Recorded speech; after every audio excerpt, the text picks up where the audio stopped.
Okay. Welcome to the podcast. My name is Cheryl.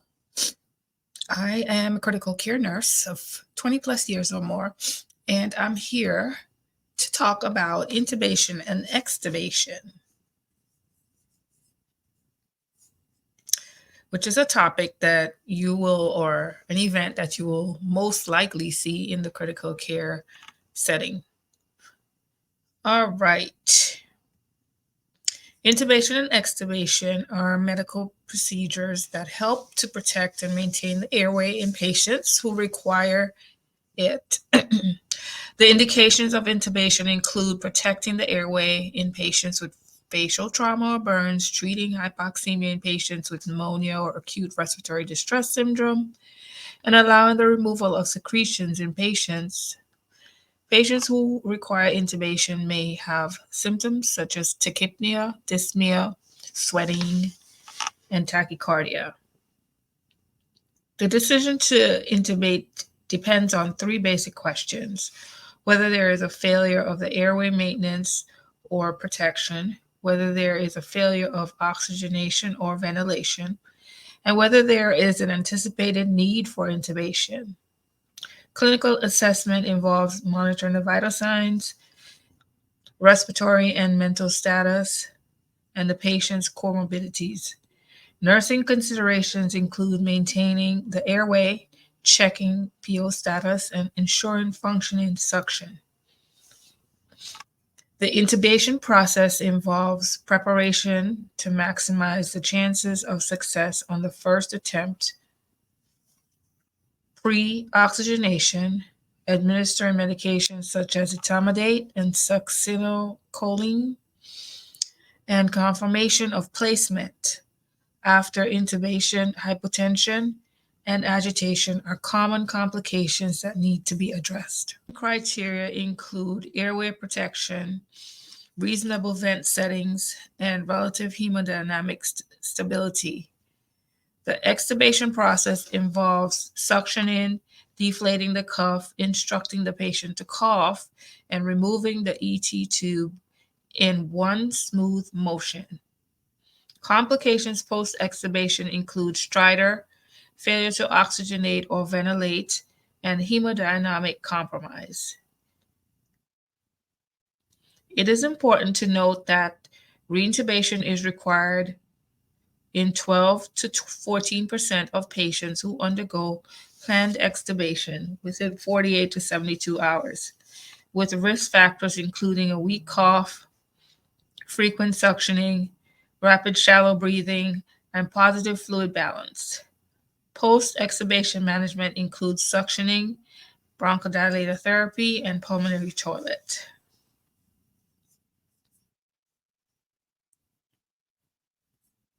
Indications for intubation. Protecting the airway, for example, facial trauma or burns, unconscious patient. Treat profound hypoxemia, for example, pneumonia, cardiogenic pulmonary edema, acute respiratory distress syndrome. Postoperative care, for example, after cardiothoracic surgery and other major complicated or prolonged surgery.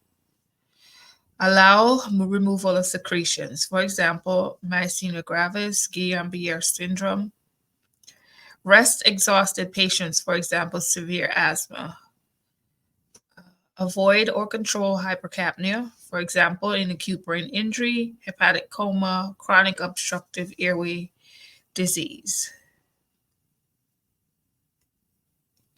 What does a patient who needs intubation look like? They're tachypnic, they have dyspnea, they have sweating, tachycardia, and a bounding pulse.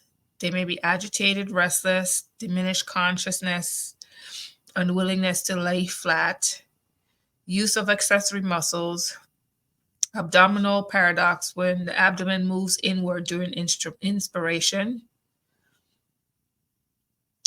respiratory alterance when the thoracic movement, then abdominal movement, and cyanosis or pallor.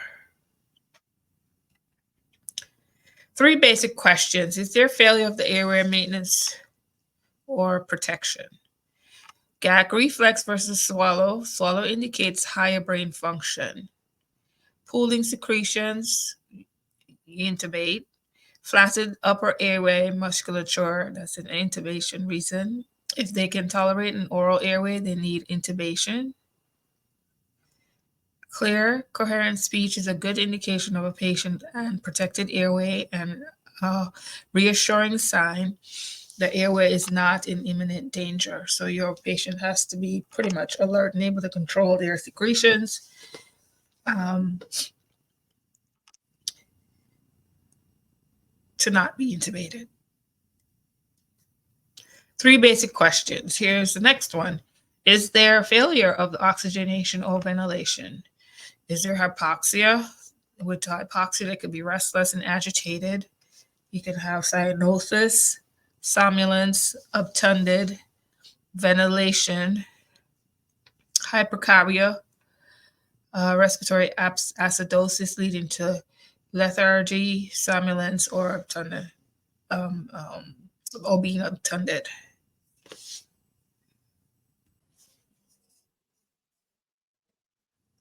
The third question is there an anticipated need for intubation? That is, when is the expected clinical course? What is the expected clinical course? For example, if you have somebody who has a burn inhalation or severe sepsis with an anticipated fluid resuscitation, surgery, severe asthma attack, or anaphylaxis. Your clinical assessment. Pulse oximetry. Do not wait for an ABG if emergent. Capnography, which is the recording of the entitled CO2. Vital signs, mental and respiratory status, the patient's comorbidities and response to the acute threat, the natural history of the condition with which the patient presents. If there is any significant concern that a patient's deterioration will ultimately threaten the airway or make intubation more difficult, early intubation is indicated.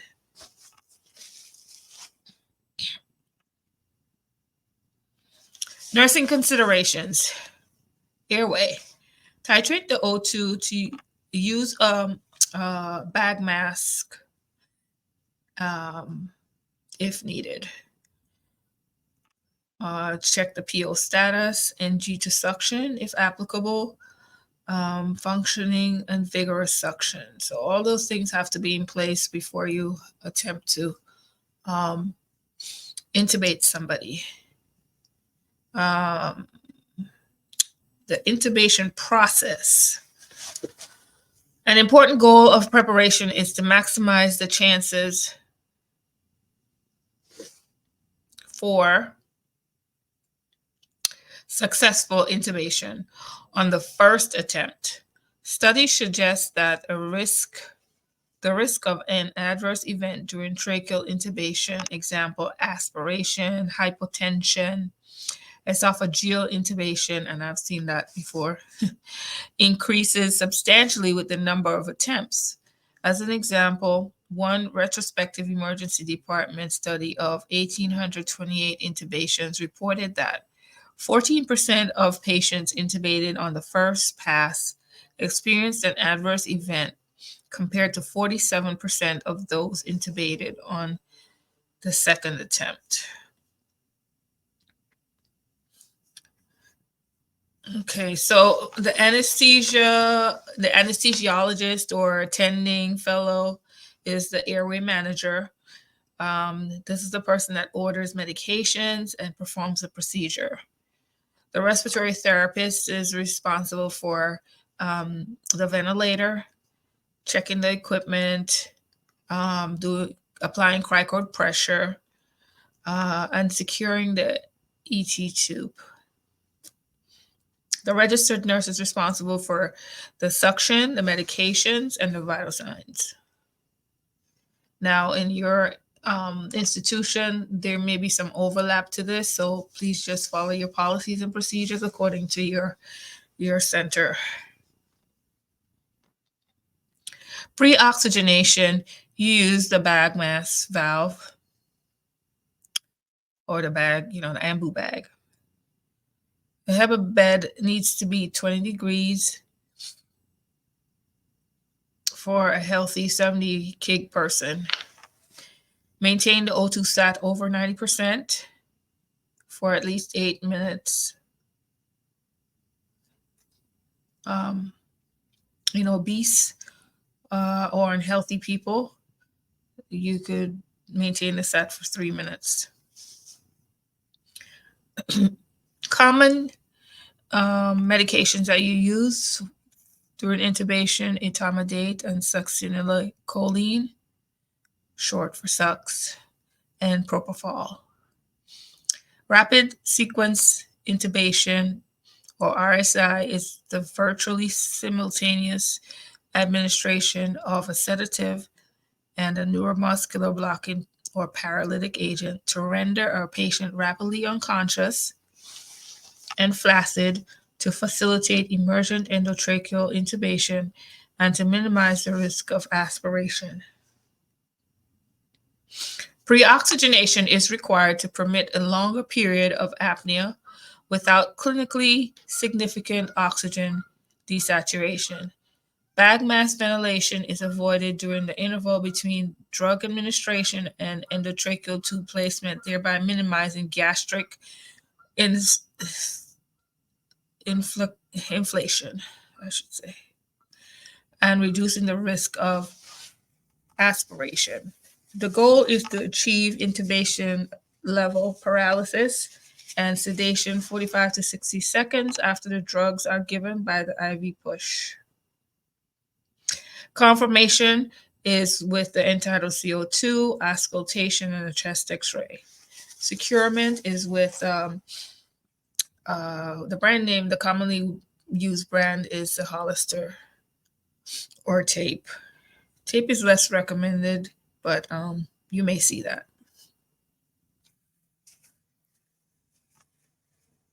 After intubation, you may see hypotension. Positive pressure impedes the venous return, and those are side effects of the agent. You may have to give normal saline or some kind of fluid to help the hypotension.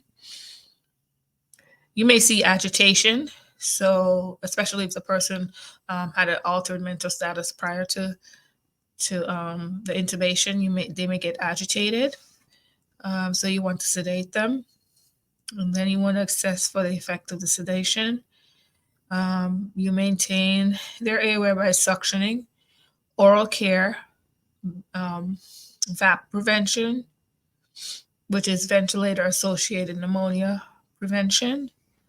You want to be able to wean, do spontaneous breathing trials when appropriate, and you want to also move the ET tube to prevent any pressure injuries. I've seen where some people have had necrotic tongues, lips, etc. So it's very important to move the ET tube. Extubation criteria. Airway protection. The person has to be able to guard against aspiration. The level of consciousness, cough, strength, amount of secretions needs to be assessed.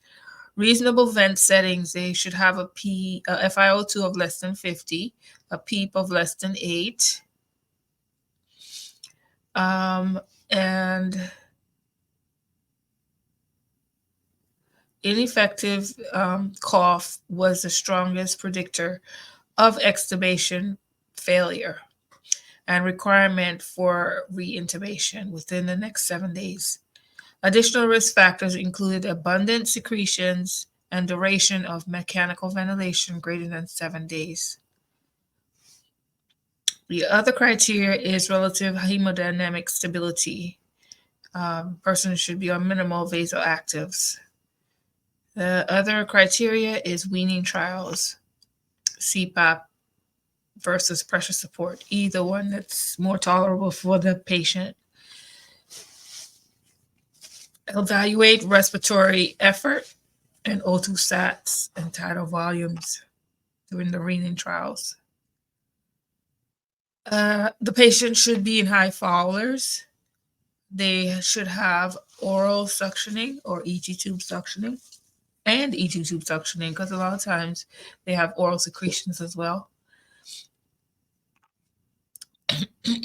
Deflate the cuff and instruct the patient to cough. Remove the ET tube and OG tube in one smooth motion if they have an OG tube. And then you do oral suctioning.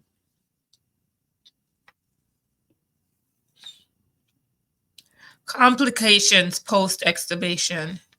Stridor, 10% or less occurrence, but complication includes increased loss of sensation, re-intubation, longer mechanical vent time. Risk factors for complications post-extubation: the age greater than 80 years old, a large endotracheal tube, an elevated acute physiology and chronic health evaluation, so Apache score 2 score, a GCS score of less than 8, or traumatic intubation, female gender, a history of asthma, excessive tube mobility due to insufficient fixation, insufficient or lack of sedation, aspiration, the presence of an orogastric or nasogastric tube. Determined by cuff leak, normal airflow around the deflated cuff. If no normal flow, it could be due to edema, secretions, large ET tube, and a small larynx. Treatment is normally nebulized racemic epinephrine, Heliox, steroids, or critical airway placement. Failure to oxygenate and ventilate causes hypercarbia and hypoxemia. Hemodynamic compromise, you want to be supportive with your inotropes and vasoactives. And you may have to reintubate the person. It's estimated that 12-14% of patients who undergo planned extubation require reintubation within 48 to 72 hours, most within the first 24 hours. Risk factors for reintubation: again, weak cough, rapid shallow breathing, respiratory rate 58. Some centers have a different threshold. Like usually where I work, where my experience has been, a respiratory rate 35 to 40. A positive fluid balance during the 24 hours preceding extubation. And pneumonia was the reason for the initial intubation. Patients who are over 65 years old with severe chronic cardiac and respiratory disease appear to be at particularly high risk for extubation failure. Post-extubation management, you want to suction, involves suctioning, bronchodilator therapy, diuresis, or non-invasive ventilation, such as the BiPAP, or high flow nasocannula oxygen, pulmonary toilet, incentive spirometer, sternal precautions, coughing, and deep breathing. I have a list of references here for your available for you. And that's the end of my presentation. It was short and sweet. You can remain connected with me at cherylpalmer.com. My IG is thecherylpalmer. That should be CHERYL Palmer. CVIC Notes podcast, anywhere you find or stream your podcasts. And then YouTube at CVIC Notes podcast. See you next time.